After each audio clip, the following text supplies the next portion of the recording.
Well, mistakes were made. I was not considering this when shopping.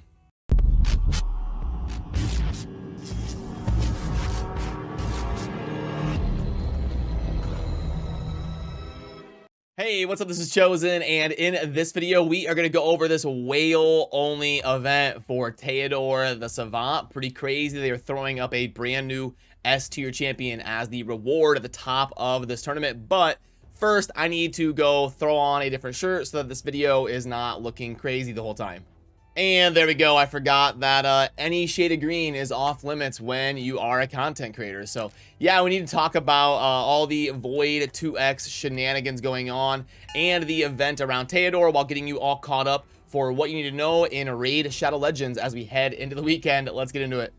Alrighty, so as you know, we have currently got a 10x going on for Madam Serris as part of the 2x voids going on, which is why the beam is shining to the sky. Now, we may see lots of early to mid-game players pulling because Madam Serris is a great epic. I recently did a full deep dive champion guide on Madam Serris that I'll remember to pop up over there if you would like to see that, if you are going to be acquiring a brand new Madam Serris for your account pretty soon here. But also, for those endgame players that are maybe higher spenders even, we're going to see some craziness at the top of this tournament going on for the champion chase because we have got Theodore the Savant up for grabs in each bracket for the championship of this tournament. Now you can see that already there's two people going crazy in my group. We've got 15,000 and almost 15,000 respectively. It looks like they're going to be battling it out. So I'm saying screw that. I am not in a group where it's going to make sense to go for Theodore. But I think you're going to see a lot of these groups having whales and get after it. So for a quick little refresher course on Theodore, he came in the most recent wave of new champions being added to the game, and he's got an amazing kit with the A1 that is going to place the big version of decreased speed, and he also scales with defense, so he's going to be a very tanky champion. He is also going to be placing poison sensitivity AoE, which is extremely rare, while also placing poisons and increasing speed on all allies. So we're getting both sides of the speed manipulation. We're getting the decrease on all enemies and the increase on all allies. We've got a 3-turn cooldown on the increase and a default ability on the decrease. Then another super rare thing that he does is he's going to increase the duration of all poison and HP burn debuffs on all enemies, then instantly activate them for massive burst damage. We're also going to place a 25% weaken debuff for 2 turns on enemies not under a poison or HP burn, so that we get consistent value really no matter what's happening. And really cool that his abilities book to a 3-turn and a 3-turn, so we get a nice rotation of the abilities and everything kind of working seamlessly. Also really good base stats of almost 21k HP with 1200 defense, 105 base speed is great, and the 50 between resistance and accuracy for a base on those two means Theodore fills some new roles in the game that are fun to build teams around him that have high potential to do a lot of fun things. So you're probably going to see a lot of whales going after him because of that. And also he is brand new, so not very many people are going to have him, which means that some of these endgame players are going to want to acquire a new champion. And you can let me know if you come up with different numbers, but my best estimates, it's never going to be perfect because there's a little bit of RNG. You're not getting these points per shard. You're getting points in this tournament based on what champion comes out of your shard, which obviously has RNG. I'm coming up with around 210 to 220 void shards that the person leading my group has pulled if they had pretty normal RNG. So yeah, there's no way I'm getting to 220 void shards even to tie with them. So the event is not going to make sense for me personally, but I know like Smiley is considering getting after it. I may hop on over to his channel and pull a bunch of void shards for him and hopefully get good luck. But yeah, going to be interesting to see how some of these groups shake out, as I'm sure a lot of people are going to be wanting to go for Theodore the Savant.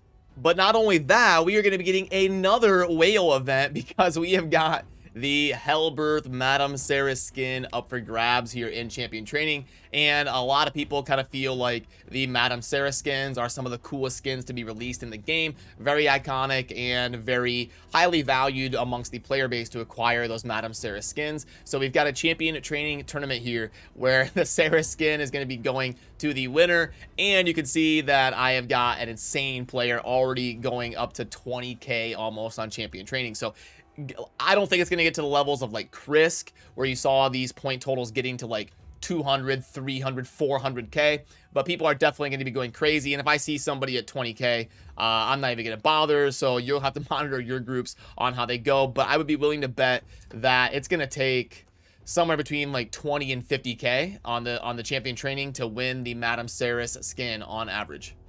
And as the Lonathero fusion is coming to a close, you'll have to get him fused within the next few days and get all the ascendancy done, all the up to level 50 for the epics and get him fused. We've got the instant power pack coming through. I'll go over that here in a little bit as we dive into the offers, some of these things coming through. But yeah, you do only have a few days, 2.5 days left to get your Lonathero fused up. And I do have a guide here on the channel as well if you are just recently acquiring him, where we dive into him as a champion and grade him and all of that stuff if you are curious about how to use him effectively. We've also got a spider tournament going on in game right now. This is a perfectly normal spider tournament. You're not going to see people going too crazy on some of these tournaments. They'll probably be prioritizing the Madame Serris skin or some of the other stuff going on for Theodore and whatnot. But there is also a classic arena takedown. If you're just spending your tokens normally, you'll be fine there. It's not a crazy focus. And then, wait a minute, what? I don't have an events tab.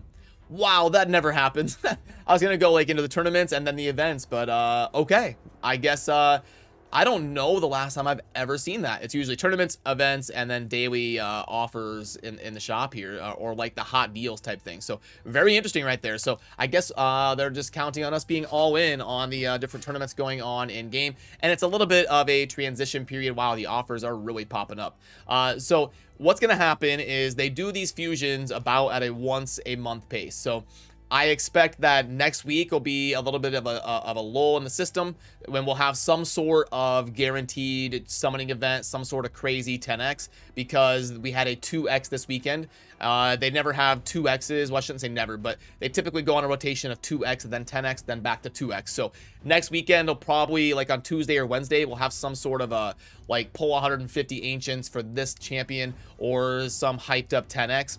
And then the next week, we'll probably start to hear about the next fusion and start hyping that up, and then it'll start like a week or two after that, because we need to keep going at about that once a month pace. I always let you guys know they did 13 fusions in 2021, so you can expect it to be about every 4 weeks or so that we get a new fusion coming to the game. So as we dive into the offers, we'll pull up the RaidShadowPro.gg offer calculator, and we'll talk about how these instant power packs grade. Now, I haven't plugged one in for a while, but they typically don't grade out that amazing. Let's go 400K, and then we're going to do the energy of 800, and then we've got some gems of 300. This seems a little bit better than it used to be, but I'm gonna doubt that. It's just not enough books. They need to put more books in there. Like, if you're buying an offer like this, you should be able to book the champion, I think. But anyway, we've got the 2 5-star chicken of right there, and then we've got the force superior. They could at least give you the potions too, right? Okay, so we've got 7 of these and then 5 of the arcane. Oh, I guess we just got to add those together, which is going to be 12 potions. And we got to put in the 4 legendary tomes. Boom. And we did 60 brews. I don't think I put those in yet. Bang. I think that is mostly all of it right there. Yeah, and we've got $31. So this is mostly a typical offer. The values on our calculator, they show the price compared to the average value you can expect in game. So yeah, this is not this. I would like to see much better value on the instant power pack. It's mostly just an average offer, and you do get tipped off on that by the purchase limit of 3 up in the top right. So I guess they're trying to make you buy 3 packs to fully invest in champion, which is way too much, and it's not a recommend from me. $10 for rare gear. No, we know the drill on all this stuff. So this pack string here, let's reset. We've got 6 void shards for $20. That's honestly not that bad for a pack string anyway. Let me plug this in. Let's go 200K, and then 200 gems, and then 6 on the void shards of boom. And it comes out to 17. Interesting. So we do see packs that do a little bit better than this on the void shards, I guess. But yeah, I guess it's over $3 per shard, because you're not really getting much else. So yeah, not the best start to it's obviously gonna, 7 for $10 is insane. So it'll get a little bit better at the core at the end. And of all the shard string packs, void shards are the best ones compared to like sacreds are the worst, and then ancients are probably in the middle. Voids are typically the best, still expensive, but compared to all the other ones, probably the best in my opinion. Typically the bonus void pack, this one should probably be a little bit better. Let's go 175k, and then we're gonna go 250 gems. 250 gems and these 6 void shards and 11 brews. Boom. Okay, and that grades out as, yeah, see, that one's way better. You're basically getting like a $5 discount on this one, and you can see the purchase limit of 1 that tips you off. Like if you can buy 3, it's usually like average or bad. If you can buy 2, it's usually decent. If you can buy 1, it's usually something that Plarium considers to be good. So you can see the $5 discount compared to what we would normally expect a pack like this to look like. So out of all of this stuff, probably the privilege pack and the bonus void pack are going to be the best options in my opinion.